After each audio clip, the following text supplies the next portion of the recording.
దేవుడు నీ జీవితంలో ఎన్నో మేలులు చేస్తుంటాడు. అపజయాల్లో విజయం ఇచ్చుంటాడు.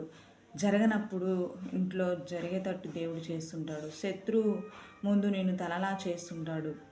శత్రువుని ఓడించి నీకు విజయాన్ని ఇచ్చి ఉంటాడు. ఎన్నో ఆశ్చర్యకార్యాలు, చెప్పలేనంత ఆశ్చర్యకార్యాలు దేవుడు నీ జీవితంలో చేస్తూ ఉంటారు. మరి ఈరోజు నువ్వు మర్చిపోతున్నావా? దేవుడు చేసిన మేలులు నువ్వు మర్చిపోతే ఎలా మళ్ళీ ఆశీర్వాదం పొందగలుగుతావు? మన పితరులు ఎన్నో ఆశ్చర్యకార్యాలు దేవుడు వాళ్ళ జీవితాల్లో చేశారు. చేసినప్పుడు వారు నాది అనే స్వభావం వాళ్ళలో ఉండనే ఉండదు. దేవుడిచ్చాడు. ఈరోజు నేను బతికున్నానంటే దేవుడు కృపే అని చెప్పుకుంటూ ఉంటారు. మరి నువ్వు ఎలా ఉన్నావు? దేవుడు నీకు చేసిన ఆశ్చర్యకార్యాలు ఎవరికైనా చెప్పావా? దేవుడు గొప్పవాడని. యేసయ్య ఎంత గొప్పవాడు! యేసయ్య మన కొరకు రక్తాన్ని చిందించాడు, ప్రాణం పెట్టాడు, తిరిగి లేచాడు.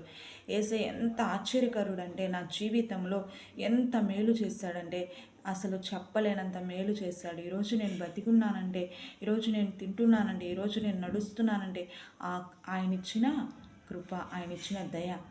ఆయన ఎంత గొప్పవాడంటే చెప్పలేనంత గొప్పవాడు ఆయన.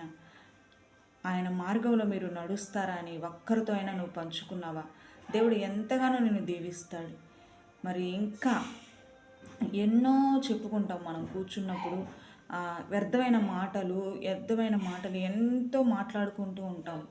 ఆ వ్యర్థమైన మాటలు మాట్లాడటానికి బోర్ రాదు, కానీ దేవుడి మాటలు కొంచెం చెప్పడానికి, దేవుణ్ణి ప్రార్థించడానికి, వాక్యం వినడానికి అపవాది ఏం చేస్తుందంటే బోరు తెప్పించింది. ఈరోజు నేను మీకు చెప్పేది ఏంటంటే, దేవుడు నీ జీవితంలో చేసిన ఆశ్చర్య కార్యాలు నువ్వు ఇతరులకి చెప్పుకోవాలి.